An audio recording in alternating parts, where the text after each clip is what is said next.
Why Bikram Yoga? Because Bikram Yoga is done in what type of an environment? Hot. And what happens when you put the body, this particular vascular system, in an environment of heat? Vasodilation, right? So you have dilatation of the blood vessels and more efficient movement of fluids. What else happens in a high heat environment? Expansion.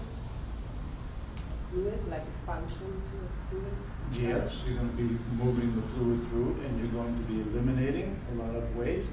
And what does it do? It increases the fire of digestion. It stimulates Agni. It stimulates Agni very, very particularly on a cellular level. Okay? So that the Agnis in the gut are the chemistry of the gut.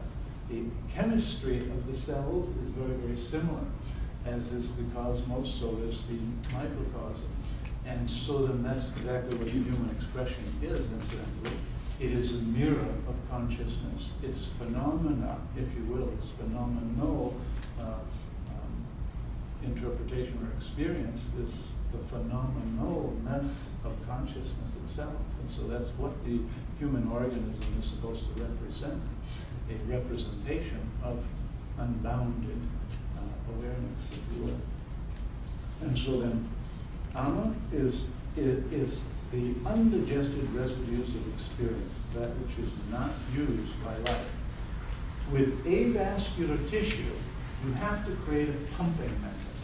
So in Bikram Yoga, you have high heat, you have dilatation, and you have increase of Agni, digestive fire, and you have all the channels of circulation are, and the fluids are moved in and out, and you have profuse sweating. I guarantee that.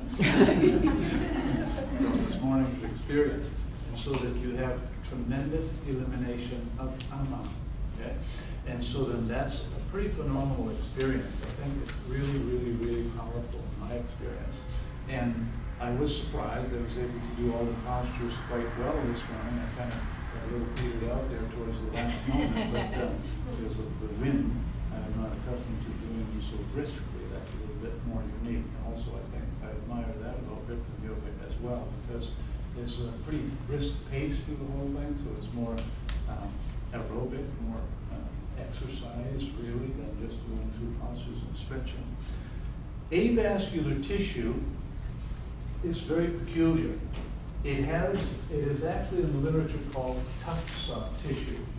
And the ligaments in particular are tougher than bone.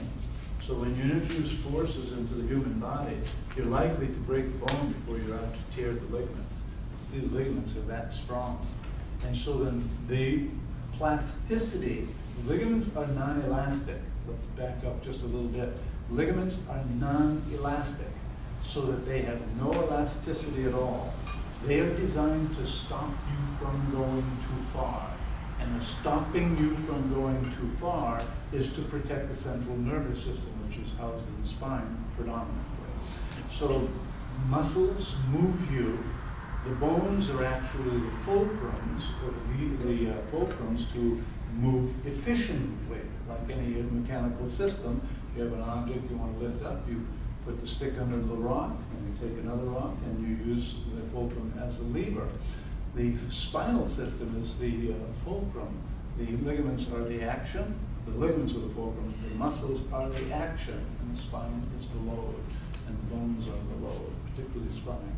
And the reason why I say the spine is because the extremities are called appendages. They're hung off the spine. So that when you speak to appendages, i.e. shoulder problems, knee problems, you need to take a look at those and assess them in relationship to the spine. One of the most prevalent things in our culture today is shoulder problems. And do you think that this has any effect on the kind of distance from my head to my shoulder on this side compared to that side? You see the muscles have to be very, very shortened, very contracted, and on one side and elongated on the other side. The orientation of the body has the intelligence, if you will, to take up slack. So if you do this for any length of time, what happens to the side? It becomes much shorter. What happens to this side becomes much longer. Not so big a deal with the muscles because the muscles are very dynamic. They'll change very quickly. You can train them very quickly. The ligaments are what? Non-elastic, tougher than bone. And they do change in length, but they change only in length in relationship to the amount of water uptake that they have. And water is obviously delivered by the blood. And there is no blood vessels to tendons, ligaments, and discs. So how are you going to get the water in and out? You have to push it. You have to make it motion in order to do that. Another reason why Bikram Yoga is so good. The thing that we have a problem with in our culture today is that we are accustomed to trying to get nourishment to the core of the body. And I'll side note just a moment. Core is not this. I'm writing a book right now. Our society has got on this bandwagon about core rehabilitation being this, and it speaks to this in every single place that you investigate. And from a scientific perspective, it makes no sense at all. From a spinal perspective, it makes no sense at all. It is absolutely non-verifiable, non-duplicated, and unscientific. The core, if you're going to take a core assessment of this object, that has to be how on the linear axis of the object, not perpendicular axis. So we could never relate this as the core. We could only relate this as the core. And in regards to core, in fact, as in the literature still indicates that all in the context of core rehabilitation, that we move, our initiation of movement is done by the pelvis, which is totally nonsensical. Because how do you relate to the world? How do you relate to the environment? The eyes. So the mind interprets what it is experiencing through the visual mechanism. And the reason why we've got two of these things is these things have to be perpendicular to gravity, absolutely at 90 degrees. The eyes converge in the distance this way, and guess what? That has to be 90 degrees to gravity as well. So this and this always have to be 90 degrees to gravity, in relation to gravity. Then what the brain does is it says, where is the center of my head? Right? All movements, all change in position relative to the three-dimensional world are accommodated to very briskly by the initiation movement of the head. As soon as the head is moved, then the entire rest of the system, almost exclusively the spine, has to shift in 360 degrees to redistribute all the weight equilaterally in relationship to gravity. In fact, it's not equilaterally, it's in all dimensions relative to a center, so it's 360 degrees. The body is always in a constant adaptative process to redistribute the load to try to keep at minimum energy state, all weight equal relative to a center of mass. As soon as you start to alter the configuration in the head, you actually have to do that in the thoracic spine, you have to do this in the pelvis, and then your knees and ankles have to do the same thing. In bone physiology, and as I said in the notes, degenerative arthritic changes are endemic in our society. There isn't a person in the room that is not suffering from that at this point in time. There probably isn't a person in the world. Because it is very difficult to keep the organism ideally situated in gravity. I think I've done a very superb job in my life with all this investigation, and I'm very proud of that. But I really did it for two reasons. One, for my own health, and number two, to prove a point to society that it won't work real well if that's not maintained. The problem is trauma. OSHA says the average individual has 1,000 traumas by the age of 13 years old. And in physics, trauma always moves like this, from the area of greater mass to the area of lesser mass. So if you hit me in the butt with a shovel, the force goes from the area of greater mass to the area of least mass, which is not the head, it's the neck, okay? So that all forces, turn the TV on and watch football, and this is what you're gonna see. And if any of you have raised children, you've seen it 1,000 times. In fact, as you've seen those kids fall, and you said, I hope they lived. Okay? And then about 30 seconds later, they were climbing the walls, and you said, I'm not sure I was clear about it. I take that back. Okay? It's like when they're sick and they feel so bad for them, and then when they're well and they're driving you crazy. And so that's what it's like. So all force travels to the neck. When you take a look at as many X-ray studies as I've done in the human spine, what is the number one complaint in the human experience? Low back pain. Everybody's got low back pain. So when you go to the doctors, what do? Examine your low back. And guess what? The low back is what? Subservient to the position, and changes the position of the head and neck.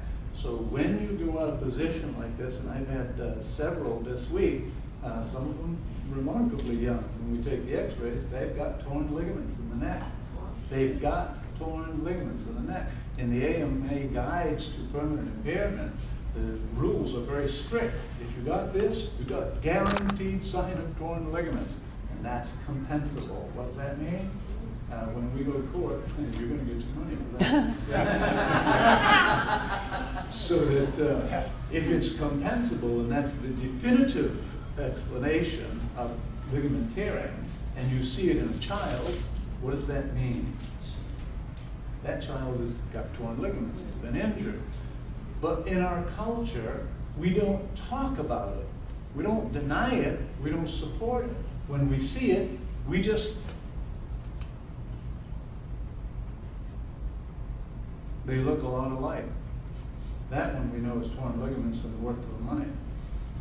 On that 5-year-old, and incidentally, my research shows that all children from 5 to 7 years old, by the time 5 to 7 years old, have torn ligaments in their neck. Almost every single one of them that we've X-rayed. And what we do is we do stress studies. Stress it.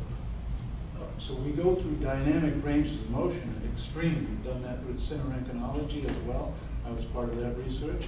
And so that we know that they have ligament damage, but we don't do anything about it because they are what? Children. Okay? You're saying that that happens because of trauma or because of bad postures? Trauma. Like heat Trauma. falls, Trauma. Right. sports related, like Trauma. Right. It does not happen by postural adaptation or changes. Get this clear though. We talked about ligaments for a moment. We said that ligaments are non-elastic. Okay?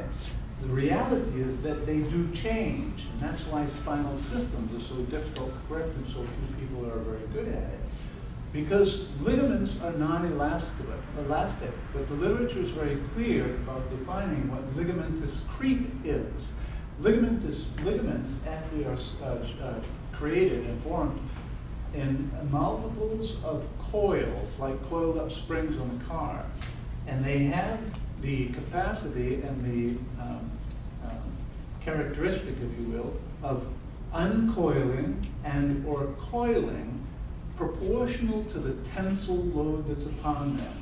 So when I'm in this configuration here, I have a tremendous amount of stretch or tensile load on the outside.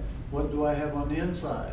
I get slack, okay? So the body in its wisdom takes the slack out and it coils the ligaments up tighter on this side here and coils the ligament farther apart or uncoils them on the other side.